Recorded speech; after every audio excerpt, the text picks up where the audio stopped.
রাজ্যের প্রাক্তন শিক্ষামন্ত্রী পার্থ চট্টোপাধ্যায়ের কোটি কোটি দুর্নীতির টাকার হাটে হাঁড়ি ভেঙেই দিল তার এই জামাই। এবার জামাই বাবাজি শ্বশুরের ধুতিটা যেভাবে খুলে দিল, তাতে কিন্তু পার্থর জেল থেকে বেরানোর কোনো রাস্তাই রইল না। জামাই বাবাজিকেও কাঁড়ি কাঁড়ি টাকা দিয়েছিল ঠিকই, কিন্তু সেই কোথায় বলে না, কুকুরের পেটে কি আর ঘি হজম হয়? জামাইয়েরও অবস্থা ঠিক সেই রকম। দুর্নীতির টাকা কি আর সহ্য হয়ে জামাইয়ের? শেষমেশ সব ফাঁস করে দিল ইডির কাছে। পার্থ চট্টোপাধ্যায়ের নিয়োগ দুর্নীতির কোটি কোটি কালো টাকা কিভাবে সাদা করতেন, এবার সব ফাঁস করে দিল তার এই জামাই কল্যাণময় ভট্টাচার্য। প্রাক্তন শিক্ষামন্ত্রী পার্থ চট্টোপাধ্যায়ের বাড়ি থেকে উদ্ধার হয়েছিল কোটি কোটি টাকা। নিয়োগ দুর্নীতি মামলার সেই টাকার এখনও কিন্তু হিসাব দিতে পারেনি পার্থ চট্টোপাধ্যায়। কিন্তু টাকা উদ্ধারের পর থেকেই নানা মহলে প্রশ্ন উঠতে শুরু করেছিল, কি করে কালো টাকা সাদা করতেন পার্থ চট্টোপাধ্যায়।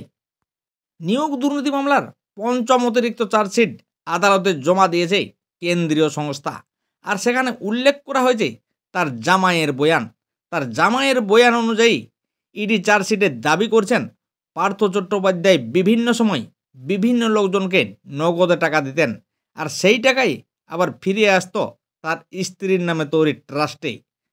স্ত্রীর নামে তৈরি ট্রাস্টের মাধ্যমেই সেই কালো টাকা সাদা করতেন পার্থ। তবে এই যে নিয়োগ দুর্নীতির কোটি কোটি কালো টাকা সাদা করতে মৃতা স্ত্রীকেও ছাড়েনি কিন্তু পার্থ চট্টোপাধ্যায়। তার স্ত্রীর নামে বাবলি চ্যাটার্জি মেমোরিয়াল ট্রাস্ট দুর্নীতির অন্যতম আঁতুড়ঘর। তবে তা কিন্তু তার জামাই কল্যাণময় ভট্টাচার্যের কথাই স্পষ্ট, আর সেটাই চার্জশিটে আদালতে পেশ করেছে ইডি। আর এখানেই শেষ নয়, জামাই বাবাজি আরও ফাঁস করেছে পার্থর কথাতেই নাকি তিনি 2017 সালে বোটানিক্স অ্যাগ্রোটেক্স প্রাইভেট লিমিটেড নামের সংস্থা খুলেছিলেন তিনি, এবং সেখানে মাছ এবং ধানের ব্যবসা করত ওই সংস্থা, এবং তার নামে একাধিক সম্পত্তিও কেনা হয়েছিল, আর সেই টাকা দিয়েছিলেন নাকি পার্থ, আর সংস্থার লাভ হিসাবেই সেই টাকা দেখানো হয়েছিল। তাছাড়া জামাইকে 15 কোটি টাকা দিয়েছিল পার্থ, যা দিয়ে বিসিএম ইন্টারন্যাশনাল স্কুল তৈরি করা হয়। যদিও ইতিমধ্যে পার্থর জামিন নিয়ে তোড়জোড় চলছে আদালতে, কিন্তু শেষ রক্ষা আর হলো না। কারণ জামাই বাবাজি শ্বশুরের কালো টাকা নিয়ে যেভাবে ফাঁস করছে, তাতে পার্থর জেল থেকে বেরোনো কিন্তু খুবই মুশকিল।